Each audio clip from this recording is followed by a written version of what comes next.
program this week, we're going to be meeting a couple of absolute characters. We're going to be talking about irrigation and what's looming summer-wise, but in just a moment, it's commerce.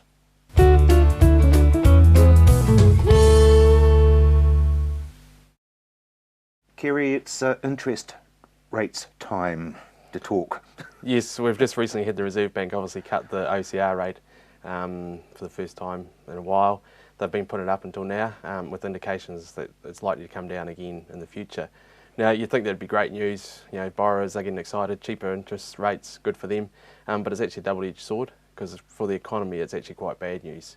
It could potentially be hiding something that we need to be aware of. So you've got something up your sleeve. What are you suggesting? Well, normally, you know, the Reserve Bank in good times puts your interest rates up because the economy's booming, going well, and it has been on the back of the Canterbury rebuild and also the dairy prices. Now, with the dairy price obviously collapsing, which is a fair way of really looking at it, and the rebuild really slowing down, plenty of work out there in Canterbury, but it's come to a bit of a slow sort of progress. So the Reserve Bank have looked at and said, well, hang on, the economy's not going as strong as what we predicted. We better kick a bit of life into it. So they've dropped that rate just to encourage people to get out there a bit more and keep the economic activity going.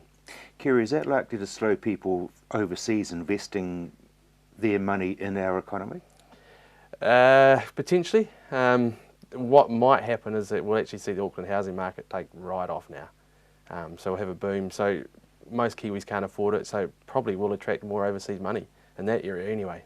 Because we became almost an investment economy, didn't we? People were, because they were yeah. getting no interest in Japan, for example. Exactly, and so they put all their money into New Zealand where we had some good rates on offer.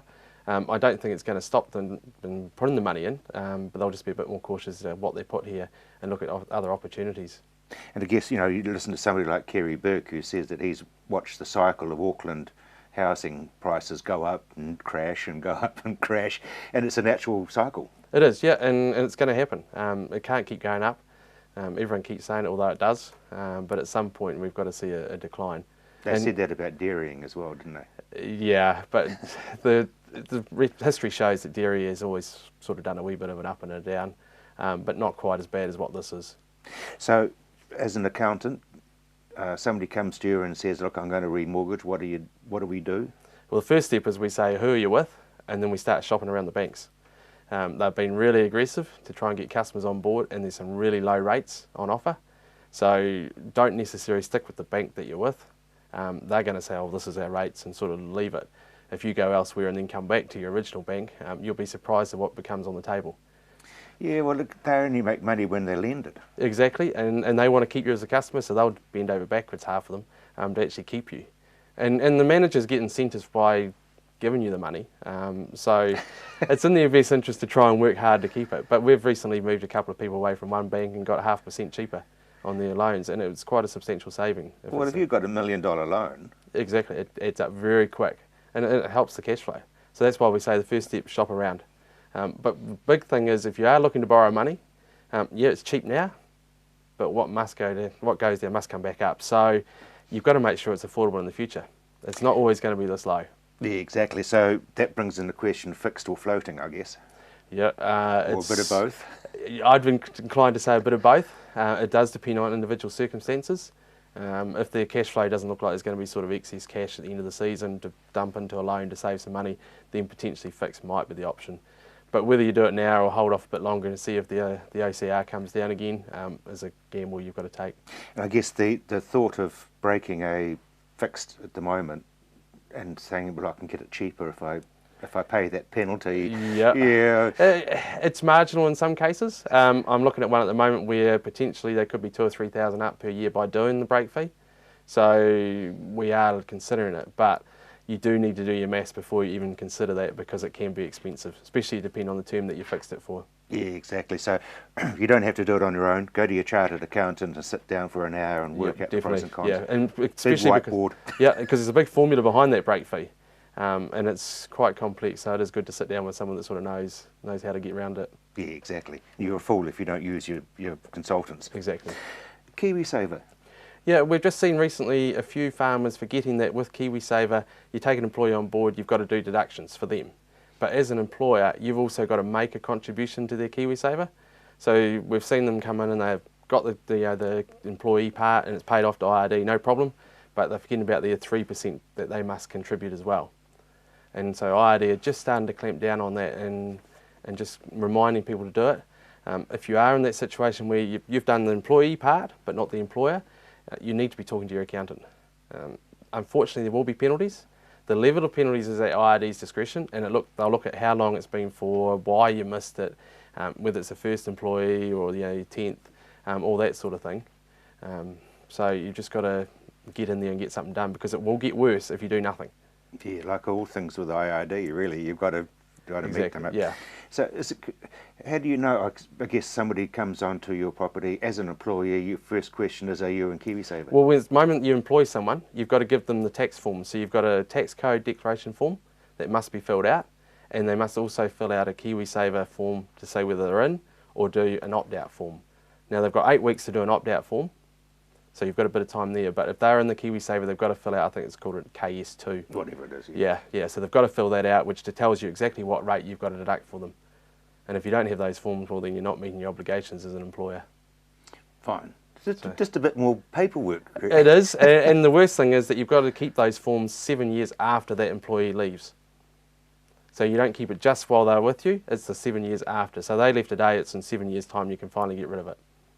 Why? That's just the IRD legislation. That's the rules. So you just got to hang on to it. So yeah, there is only one rule, and it's theirs. Yeah, so if you've got casual employees, you end up with a lot of paper hanging around. Because casuals obviously go under that same thing? Yes, yeah, any employee. What about immigrants who are over here for a couple of seasons? If they're an employee, you've got KiwiSaver to think about. They may not be able to do it, but there's all sorts of things, rules around it, requirements. So if you're not sure about the status of a person, you talk to your accountant and they'll give you some guidance. I've just been thinking about the paperwork. I mean, you've got KiwiSaver, you've got probably ACC, have you? Yes. Yep. And then you've got the tax rates. Yes. There's a lot of paperwork. There is a lot of paperwork for an employee. Yep. For one employee, you get a lot of things to do. You've got your monthly returns to do with IRD. You've got to keep all your wage records. You've got to keep your holiday records, your sick leave records, all that sort of thing. So one of the things most farms are now looking at is actually an electronic form of payroll, or getting the accountant to do it on their behalf. Because I've just been thinking that. Because I mean, there's a lot of forms to be filled out, but there's a lot that has to be monthly and yes, PAYE. exactly. And that's where if you're on electronic, it gives you some prompts. You'll do your pay every week, and then you get the necessary forms. You sign up to the IRD electronic filing service, so they give you a reminder as well. If you do it through your accountant, well, then they'll obviously email you what you need to do and tell you what payments to make and do the forms, etc., on your behalf. So it makes it a little bit easier again. Yeah, I'm fine. I'm just a little bit all on my own. Yeah. Kiwi, thank you very much indeed. In just a moment, we're going to meet the first of 2 characters on this week's programme. If you're 83 and you would have seen a lot of changes in the Methven district in your time. I certainly have, Rob, yes. It's been a tremendous amount of change since the ski field opened, and even the farming community itself has changed such dramatically a lot, with going from millions of sheep to thousands of cattle now, dairy cows. So yeah, it's big changes, and with irrigation, everything that's changed, the storage of irrigation going from the old border dike now to the centre pivots and things like that, and all the trees that we're losing, which is a bit of a shame, which was put in the early, about the 60s and late 50s and 60s. A catchment board gave a lot of money to put in shelter belts, and now they're all sort of gone out with the pivot centre. But anyway, that's what happens with production, I suppose. And so-called progress. Progress, yeah. And I guess in the younger days you would have spent a fair bit of time on a header sewing bags. Spent lots of time on headers and sewing bags, yes. Actually, I worked for a contractor here, Neil Smith, for many years. He's my brother-in-law. He's passed away now, but we used to walk. He'd be on an old class head, and we'd be going around not far out of Methven here, and I'd be bouncing around. I'd see the lights of Methven. I'd get that giddy bouncing bags and trying to sew them and get them off before the next bag comes on. But all that's gone now, I'm afraid, and All in the cloud of dust, of course. all in the cloud of dust, yeah. And used to work all night, of course, and when the conditions were right, with the nor'westers blowing that we get in Canterbury here, which makes methane, because that's the only time we can get harvest done a lot of times. Machinery has got really huge, hasn't it? That's right. Oh yes, tremendous change in that, because I contracted around here for 40 odd years, Rob, and I've been out of the game now about 12 years, but I was one of the first ones to bring the big baler into New Zealand actually, and I've had a pretty interesting career as far as the baling goes with the New Holland, and they used to come over here from Pennsylvania and Belgium and test about first square balers, and they'd bring out all their bits and pieces and their staff, and it was really good for me because I was getting the job done and wasn't costing quite so much, but it was interesting to see how the machinery has changed from the wee square baler, which I still have one, but we were doing 350,000 wee square bales when I finished way back in early 80s or late 80s, and then we went to the big square bales, and it's made a tremendous amount of difference. We still do the odd wee bale, but handy for horses and things like that. But I know the machinery with the head of harvesters and that, and more bulk grain now, has just made a tremendous amount of difference, you know. And the crops have changed. There would have been a lot of different crops nowadays compared to what you saw in your time. Certainly has. Well, I say we're just looking here now in this agricultural centre here where we grow 70 different crops around Methven. It's absolutely amazing. Some of the names of the crops I hadn't heard of when I was baling way back, 20 years ago, 25 years ago, but it's all changed, and it's great for the district though, because it's certainly given people a lot of chances to grow different crops, and along with the irrigation they can do that now. And as you said, the black and whites have taken over and the sheep have headed into the hills. Certainly, I think, what was it, we had 74 million sheep way back about 20 years ago, but now I think we're down to probably about, 24, I think I said the other day. I think I saw a figure somewhere about 24 million. And of course the dairy cows are everywhere now, and every year there's new dairy farms going up everywhere, so it's amazing how it's actually changed. The whole landscape has changed with the dairying, but that's good because it gives the cropping farmer an extra. They grow different crops for the dairy farmer in the winter, and can graze their cows, so it gives them another option too for the cropping farmer as well as the dairy farmer. And the community's changed. I guess we did have family farms and now we've swung into corporates. Certainly has, yeah. There's when I think back now, years ago, even just 20 years ago when I was hay baling, that there was a lot of family farms, but there's 2 or 3 still in the district that I can just think about off my top of my head, but I think it's all changed. It's just and the dairying has just taken over and bought up farm after farm and just multiplied that way, and I think that probably a lot of the farmers are getting a bit on, and they thought they didn't have children to carry on, so they opted out. When you were a lot younger, we had a lot of people in the local schools, then they disappeared because we didn't have big families. That's right. And now we're swinging back again with dairying, I guess. Yeah, we certainly are. Oh yes, the school rolls in Ashburton district have gone up tremendously over the whole Ashburton district, not only Methven, but in the whole Ashburton district with the changing of the dairying, yeah. But they sort of come and go a wee bit too, because they stay a year or two and a couple of years and then they move on, and that's what's happening now. We've just gone past the change that date again for the dairying, and what do you call it, that day? Gypsy Day. Gypsy Day, yeah. So, there you are. Tell me about Mount Hutt. Has it really been the saviour as far as the Methven village is concerned? Oh, no doubt about that, yes.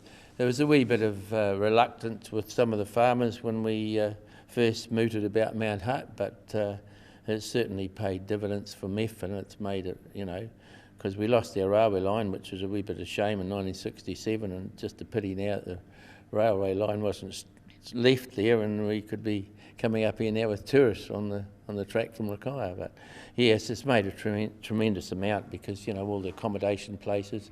It has certainly upgraded facilities in Methven too, a lot of different cafes here now we can go to, and all the facilities around it for people to live at, to stay at is tremendous now. Yeah, I think just off the top of my head, I think we've got about 5,000 or 6,000 beds in Methven. It's quite a lot for a small community, like of 1,700 people. I think we're about our population now. And I suppose it's off-season because it's when farming is quiet, the ski season is in full roar. That's right, yeah, yes, it's all go all right at the moment here with the ski season. I think over the weekend, I think the first day was, Saturday was 1,500 up there, and I think yesterday was around about 1,700 up the ski field. Of course, not all of them stay in Methven, but the fair majority do come from overseas and stay. But as you know, we're pretty close to Christchurch, and it's a good local ski field for Christchurch as well as the other ones, you know. And slip out to Methven, it's not that far away. Viv, what would Methven be like if it wasn't a ski resort or tourist town? I think we'd just still be the old farming district that we were, and it wouldn't be, certainly as I said before, you know, we wouldn't have the upgraded facilities that we got now. You know, we've got 2 grocery shops here in Methven and lots of accommodation and the eating facilities around town now. You can go and eat out at, you know, 2 pubs have upgraded, the resort down there, and, you know, there's heaps of places, Japanese style, there's Asian style, so there's heaps of places for people to eat now, which wouldn't have been here before if we didn't have the tourism. Do you think farming is going to get more technical and more production driven? Makes you wonder where it's all going to stop with machinery and all the new technology, but yeah, I think it's carrying on. We're in a pretty good space at the moment, even though the dairying has dropped a wee bit, but I think it's only might be a couple of years or something before it picks up, but I just felt in my mind that it just got over too high at $8 a kg, and it's down to about $4.70 now, or $4.40 they're talking. So just one of those things, but the cropping seems to be picking up a bit, and it gives us another arm for a cropping farmer for grazing cattle, and they can't graze them on the farm all the year round, and they like to get them off to these cropping farmers which grow special crops for them, the McHale and the Chamolia and stuff like that, so that they can go off and get rid of their cows in the winter and Pug up somebody else's farm. Pug up someone else's farm, that's right. But you know, with the machinery we've got today, it's you got things that can root up those again. You got deep sea things and can work all the new mechanical gear we've got now for working ground. It's pretty good. Still on the program, we're going to be talking about irrigation, a meet up with another character who spends a lot of time in his old shed.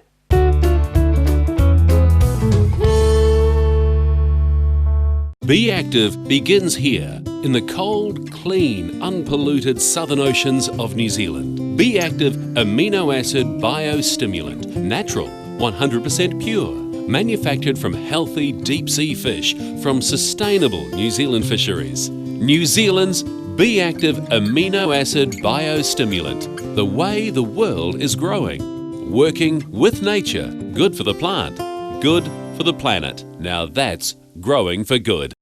We'll get you thinking, think water. I think it's all working well, Jack. My thoughts exactly. We'll get you thinking, think water. This is exactly what you need. I think that'll do the trick. We'll get you thinking, think water. It's all looking good. Did you bring the sauce? I can't think of everything. We'll get you thinking, think water. For real ideas and real solutions, just think water. I've been reporting on farming matters on the radio and newspapers and on television for 40 or so years, but communication, like farming, has moved on. So we've come up with On the Land, online and through YouTube on any screen, anytime and anywhere. Just push play and see and hear what's happening today in our rural community. You'll learn and be informed about the latest and best information farming matters. On the Land, bringing farming information into the 21st century. So join us on our website, ontheland.co.nz. You know that saying, content is king? Well, in today's mixed media world, it's true. You need video, audio, photos and more for social media, for marketing, for communications, sales and for advertising. And you need this at a price that works with your budgets. Well, that's what we do. At Tandem, we partner with you to create the content that you can use to shout to the world or video link to a few. Connect with us and we'll help you connect to the world.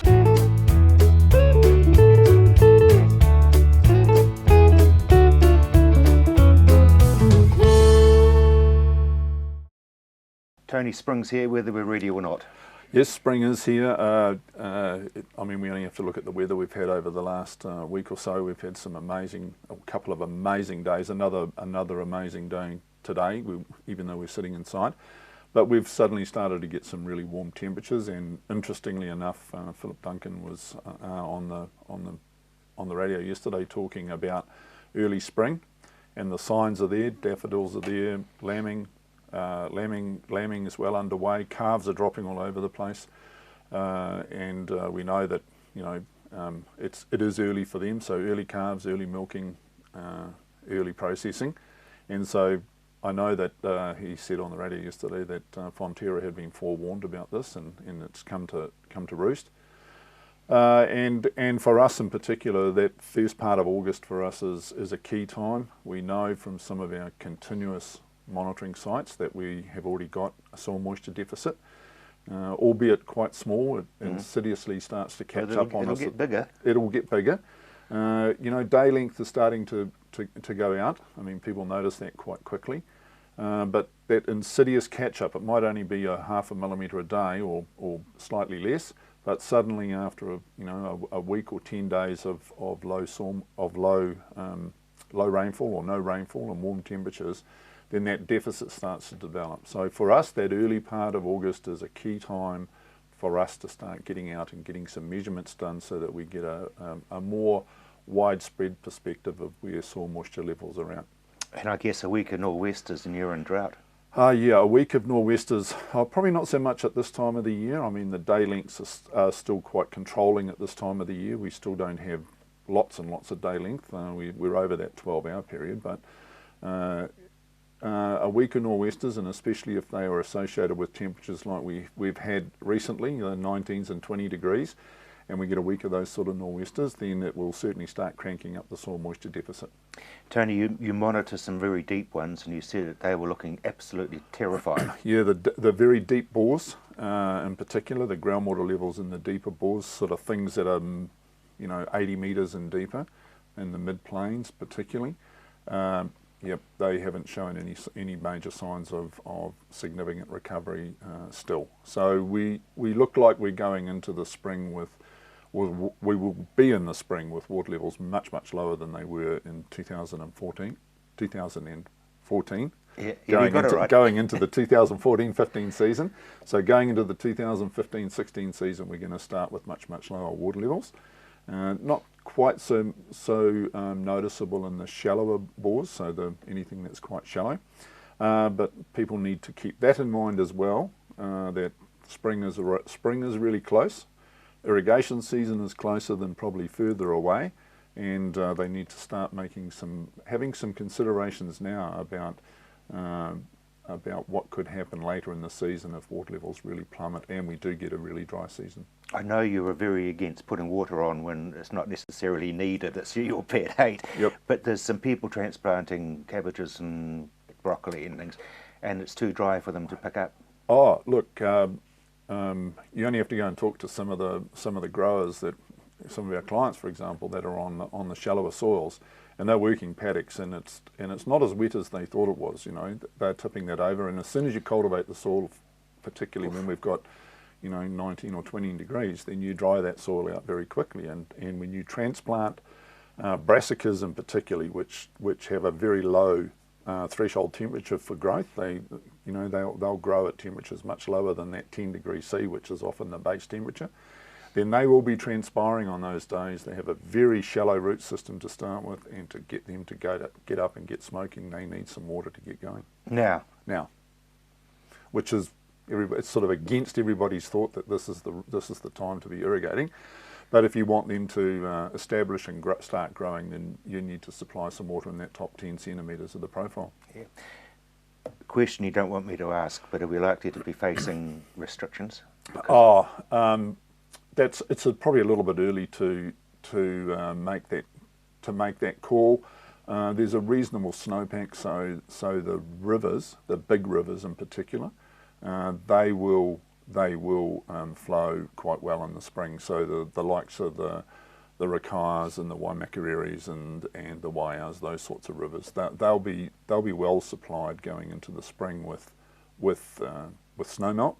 And if we do have a typically El Nino type spring, then we can expect the west coast to be wetter than the east coast, which means that we should get some spillover rainfall into those headwater catchments. And we've seen that already in the last week, that places like Hokitika and Franz Joseph and those sort of places. And if you go into the North Island as well, if you go into the Tararuas and the Rimatakas, they got substantial rainfalls in the last week. Which means that those east-flowing rivers, their flows are relatively high. So if we continue on with that typically El Nino type weather, then we'll get pretty good rainfalls. The ones that are of concern are those foothill rivers. I mean, they're not all flowing at the moment. If you fly over the Selwyn River, for example, it doesn't have water at the main road. So yeah. And it should have this time of year. And at this time of the year, we should have a substantial flow coming down there, which is a very good indicator of sort of how dry it is. And in fact, I went over the Ashley on the weekend, and it too doesn't have a substantial flow in it. So North Island?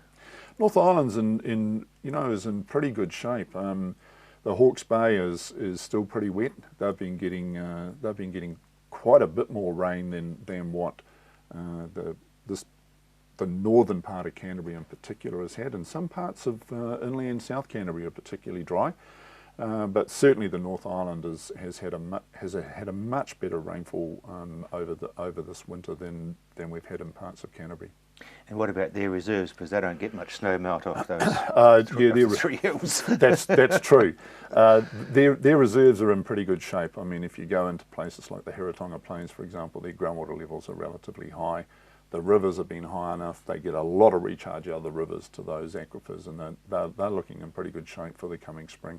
So it's really Canterbury and Marlborough, I guess. Marlborough and North Canterbury in particular are the real concern areas at the moment, particularly in terms of groundwater supplies. Surface water, as I said, looks like it'll be in pretty good shape coming into the spring, and hopefully if the nor'westers keep coming, while they're great for supplying some rainfall and therefore river flows, they're not so great for those that don't have water, unfortunately. And of course, there's been very little growth. If you go into the North Canterbury and the Marlborough area in particular, there wasn't sufficient autumn rainfall to actually kick anything into gear. So when you have cold temperatures over the winter, then nothing is growing. We don't have anything that can fire into gear immediately. The really warm spring temperatures come, even though we've got some moisture back into parts of the profile. So there's very little to actually kick into gear when the spring actually arrives. Tony, we'll keep monitoring if we may. Thank you very much indeed. Still to come on the program, we're going to be talking to a character who's a character, that's all you can say, and we're also going to be looking at other things here on the land.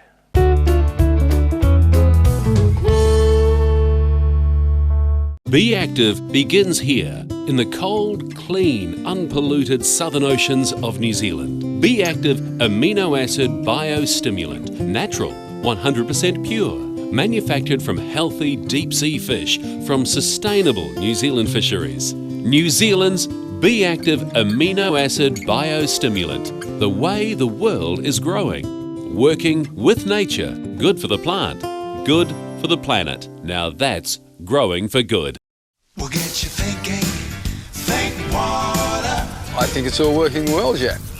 My thoughts exactly. We'll get you thinking, think water.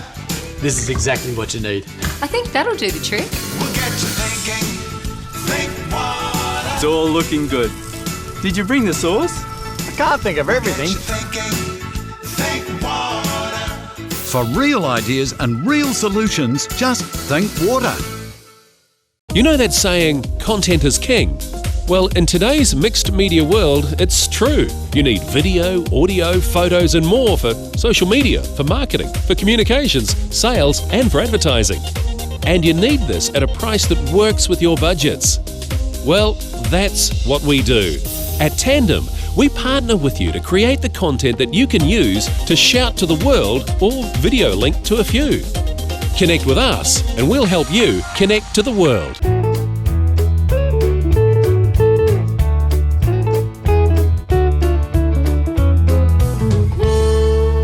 How long have you been panel beating, Graham? 60 years. And you did an apprenticeship, obviously. Bodybuilding and panel beating. So 60 years, you've been on your own for how long, quietly working away from a shed in Fairton? 35.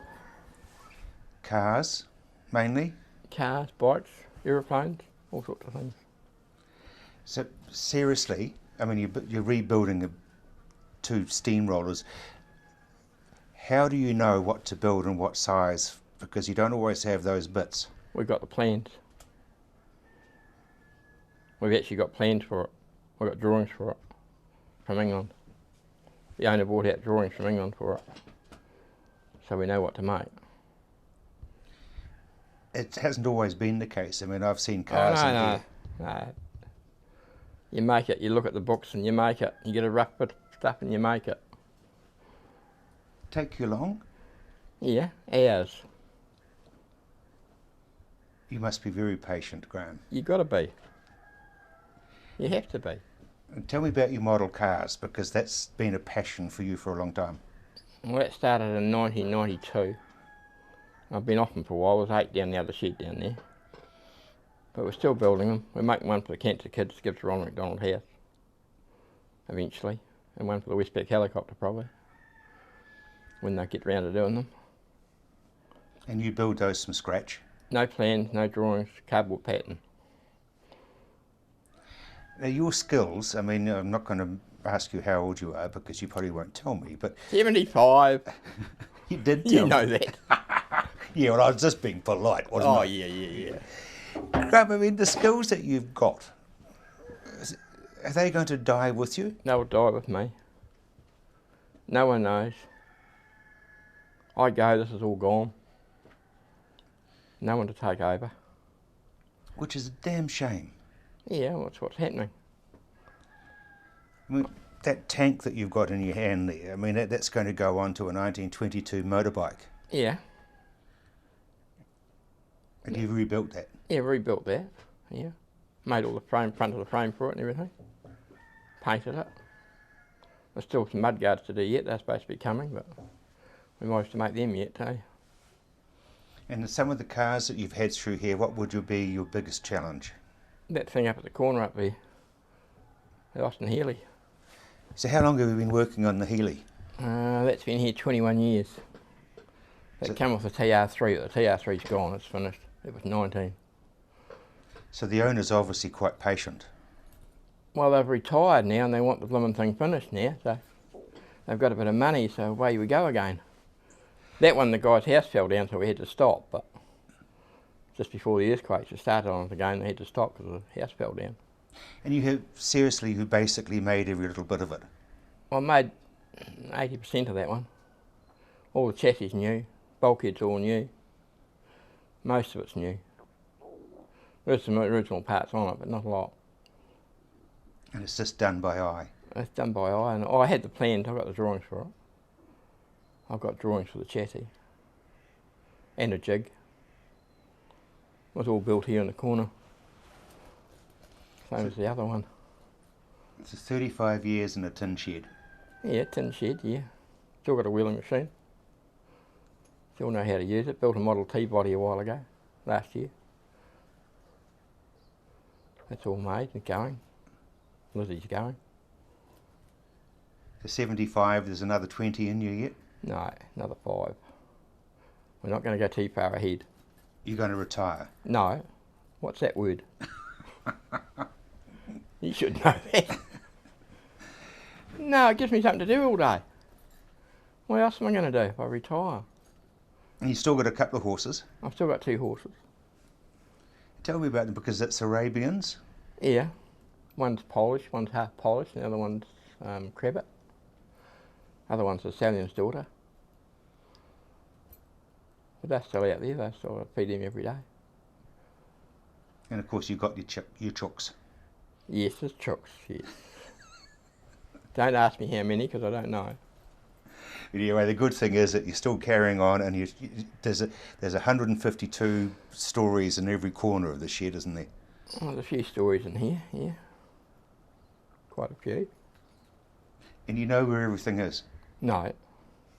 I've just had it clean out now, I can't find anything. It's all down the other shed. I've got to go between the 2 workshops now. All the pedal cars are down the other end. And the steamroller? The steamroller's in town. I'm doing that for a customer in town. And all these bits on the floor here, that's all steamroller stuff. Oh, there's a bit of mini there. But most of that's all steamroller. Another bit there. That's the bottom bit, that's all new. That's all 16 gauge. Heavy stuff.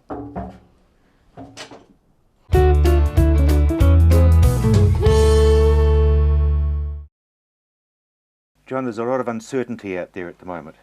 Uncertainty, Rob, is one of the most potentially damaging emotional states we can have. When you want to understand uncertainty, you always go back to us as a caveman, us as a primitive player, because that's where our emotional habits come from. It's where our pre-programmed responses come from, right? Now, uncertainty invariably means a lack of safety. That's what it's about. And safety is around reliability. Now let's look at the environment we're in now.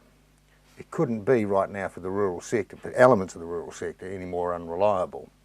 And there's a lot of things on the horizon. You know, there's the prospect for, say, salmon farming that the TPP will increase and open up new markets, which may therefore see the milk price push up, which may take a lot of pressure off people, but it may also bring in a whole lot of foreign buyers to suddenly push land prices right up. So if you're, say, a share milker thinking, I'd like to buy a farm someday, that could be a double-edged sword, you see.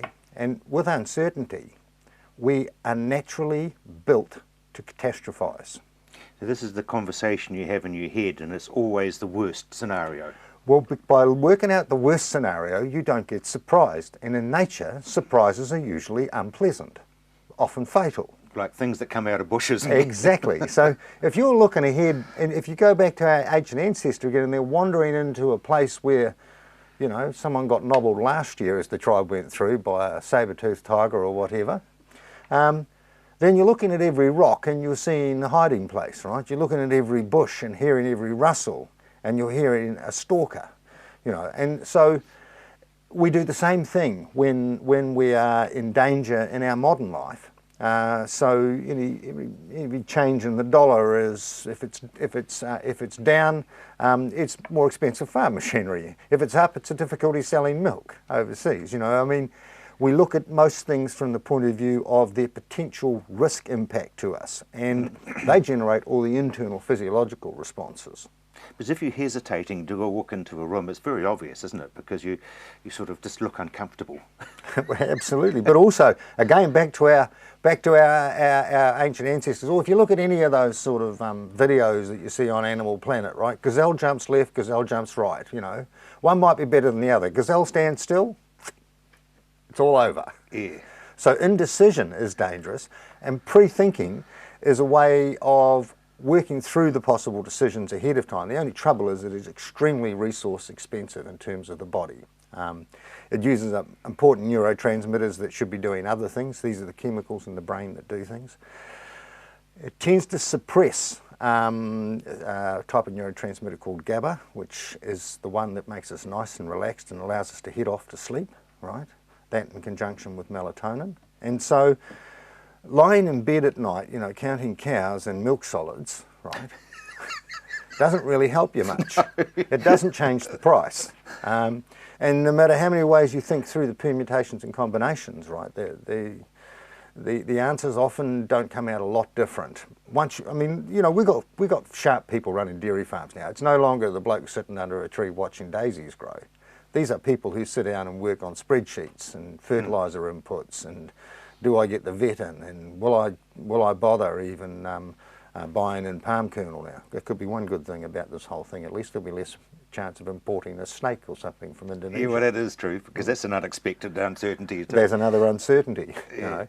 I know a few dairy farmers who've said, I wish we didn't have to do it, but the nature of our operation is such that we've got to buy feed at this price if we can sell it at that price. And in fact, a dairy farmer I talked to just the other day said, it's not worth our while now, supplemental feeding.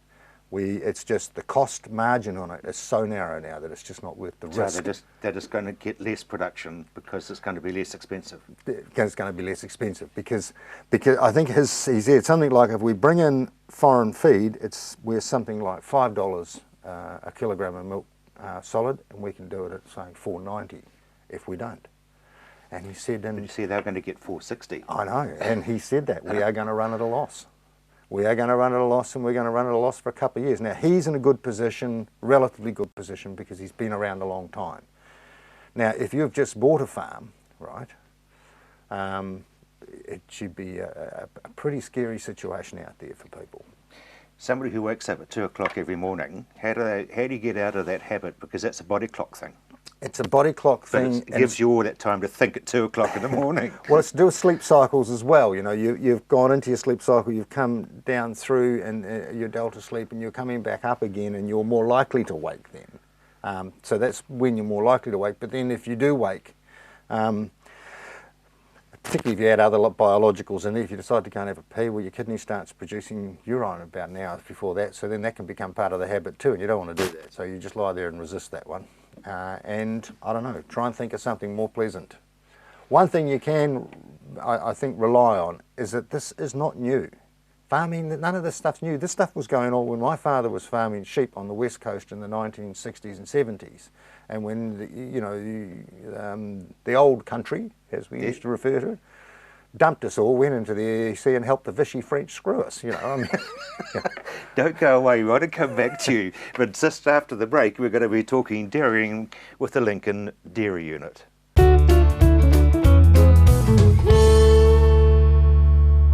Be Active begins here in the cold, clean, unpolluted southern oceans of New Zealand. Be Active amino acid biostimulant, natural, 100% pure, manufactured from healthy deep sea fish from sustainable New Zealand fisheries. New Zealand's Be Active amino acid biostimulant, the way the world is growing. Working with nature, good for the plant, good for the planet. Now that's growing for good.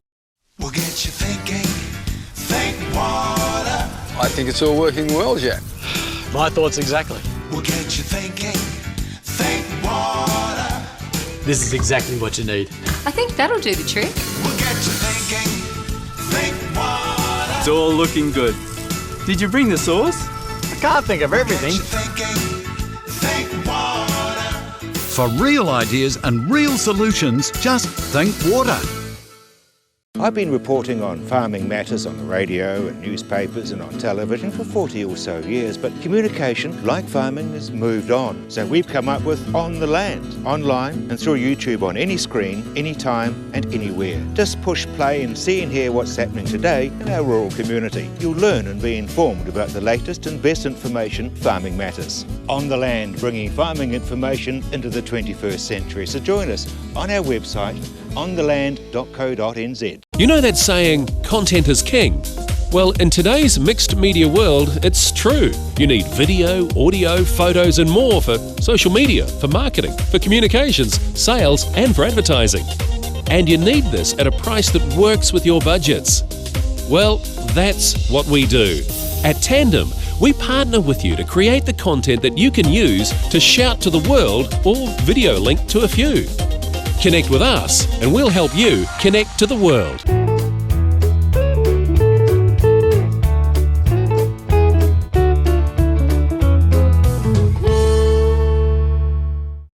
So Peter, how did the season go last year? Yeah, no, we ended up having a very good season. Autumn was very kind to us. We ended up 498 kgs milk solids a cow. So we just short of our budget of 500 a cow, so it was very good. Inputs? Yeah, we did that with only 143 kgs of N and 300 kgs of silage, purchased silage bought in per cow. So very low inputs and quite a good output.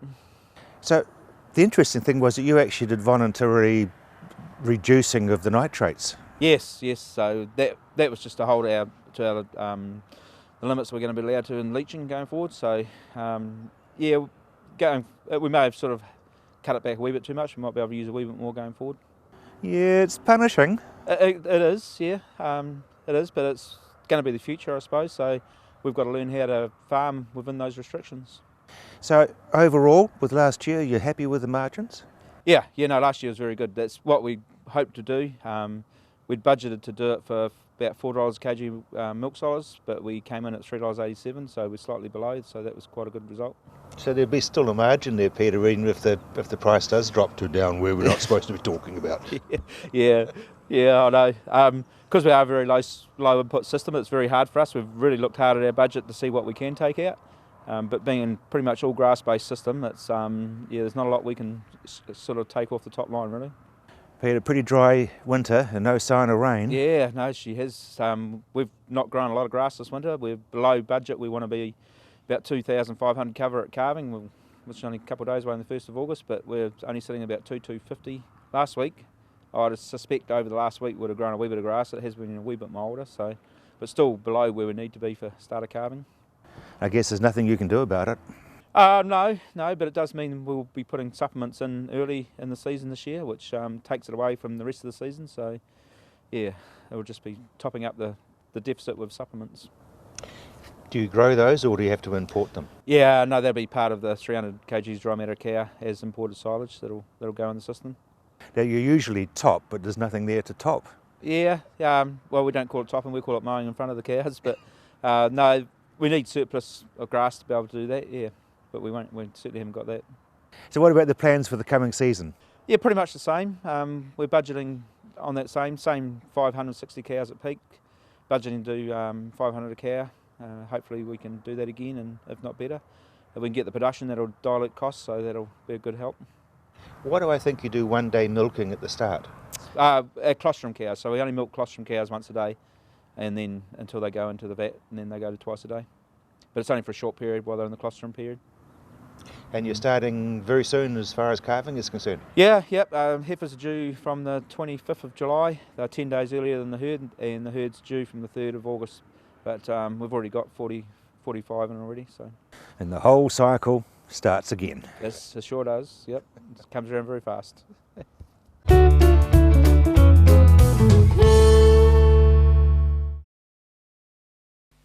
John, you've been talking about uncertainty. Where does that lead to? Well, Rob, when we said with uncertainty, it sets up a certain emotional state, which is very, very resource expensive on the brain. And it also sets up certain standard responses, one of which, for instance, is a drop in your sleep habits. And also, you go into a higher state of alert, so therefore you're less tolerant of people, you're less tolerant of the kids, you're less tolerant of your dogs. Dogs hate that. Dogs hate that. They go, oh my God, the milk price has dropped. We're in trouble now. Yeah. So it leads to, well, in a nutshell, it leads to depression and it leads to high anxiety. And that's the main problem with it. And then these things show up as a natural consequence of chronic stress. So you've always got to be aware of those things because farming's just one of those businesses. It's sort of like, everybody who does it loves it and hates it. They'd love it if it was good all the time, and when you go through those troughs, you have to have the right mentality, I guess, at one level if you're going to be in farming to ride them through, because they always come out the other side. Biggest problem that I would see is that there is no light at the end of the tunnel that can be seen. No. So I guess faith comes into this a wee bit. Not even faith, just a good understanding of history. There's always light at the end of the tunnel. They're not making more land, and they are making more people, and they're making more of a middle class, people that like to buy the food that we make. So there will always be an overall expanding market. It just does this, and if you're at a this right now and you happen to have purchased thinking you were at a that, right? There's going to be a time period there where it's going to be rough for you. And part of that is, to cope with that, is discussing it, firstly, I think, with your life partner. You know, that could be, I think that's really important. Because you see, remember uncertainty? Yeah. If you don't tell them what you're thinking, they catastrophise. They've got their uncertainty. Yeah, okay, because a lot of them would say, look, I'm not going to bother her or him. Yeah. Hey, he's got enough on his plate without me unloading to him. Yep. Look, a friend of mine a few years back when the HIV scare was at its peak, you know, he said, I haven't had the sort of most salubrious of life, I better go and get a check. You know, right? And for 2 weeks there, he was completely on edge because that's how long the test took then. He thought he had it by the time he ended the fortnight. He had 3 weeks to live. Yeah. Look, there's a patch on my skin. Yeah. What's that? You go, it's a bruise. Well, you hit yourself yesterday, you idiot. But the point of it was, once he got the news, right? He actually said to me afterwards, I wouldn't have cared if it was positive or negative. I would have felt better. He said the worst part by far was the weight. And I think because that's that uncertainty thing again. So communication, critical to maintaining good relationships. Yep. And so if the one thing people can take out of the show today about how do I cope with the stress that this current situation's generating, is at least talk to your husband or wife about it. That's the minimum, right? And if you've got business partners, you know, share milkers, whatever, talk to them about it. Sit down and spreadsheet it. Look at it all, you know. And talk to your bank manager about it. Your bank manager is another person who's working on uncertainty. Yeah, absolutely. Now, if he sits there and goes, okay, the guy's got a pretty good handle on what a crap situation we're in right now, but he's no worse than any other farmer. He and I both know what debt he's got. We both know what his obligations are. What I want to know as the bank manager is he going to ride through this storm? And if he is, well, we back him. There's no point. There's no mileage in selling farms on a desperate market. On a really low market. Yeah. Mortgagee sale just says, get what you can. You know, just pay me as little as you need to. Well, and it's not just that too. The farmer down the bloke goes, well, who was the bank who flogged him up, sold him up? You know, banks, they have to survive into the future too. And you know, wise bank managers, the ones that have been around a while, realise that reputation in the marketplace. You can put all the fancy ads on your TV you like, but you flog some farmer's land, that'll get remembered for several generations. Exactly. And they'll go, and that was the bank that did it. So that's actually costing them a lot of money. So they're not interested in getting rid of you if they can possibly keep you alive and going and safe and through. Yeah. John, is there a take-home message, for the want of a better term, for a guy who's got 1,000 pregnant ewes that he can't feed, but they're off another farm, and the farmer who's looking after them and says, look, I'm sorry, buddy, I need to feed. I mean, what do you do? Well, I guess at one level you can reduce your risk, so you go, well, this is my loss, and you take a bit of it. I don't know. I'm not the farmer. No, you talk to somebody probably. Is the I think that's the first thing. Look around and get all the advice you can get, because you know you don't have to take any of it. But the more information you've got, as my father used to say, information's not heavy stuff to carry around. That's a good line. Yeah. So once again, though, I mean, I think the medical profession, as you are one of, has a big important role as well. Well, and look, if you're suffering the classic indications of anxiety or depression, which are poor sleep, you know, you become grumpy, low libido, poor appetite, disinterested, overall feeling flat, possibly even in a quiet moment when there's no one else around, a tendency to almost get to tears, right? Yep. You are heading into depression. Short-term fixes with drugs can be useful. You know, there are good drugs out there that can help people. The long-term fixes involve things like addressing your issues, addressing your problems, maintaining your relationships, developing stability. Those are the key things. You can if you don't want to go the drug line, you can come and see someone like myself. I'm a chiropractor. You can come and see me. I've got a lot of tools in my toolbox too. Particularly, of course, out of this stuff, you get a lot of aches and pains. Upper shoulder, low back. Yeah. Classic. Go and see your witch doctor. Absolutely. John, thank you very much indeed. Don't forget that you can catch John's interview and all his words of wisdom on our website, which is ontheland.co.nz. I'm Rob Coate-Williams. You've either been watching On the Land or you've just missed it again, but I will be back at the same time next week. Until then, bye now.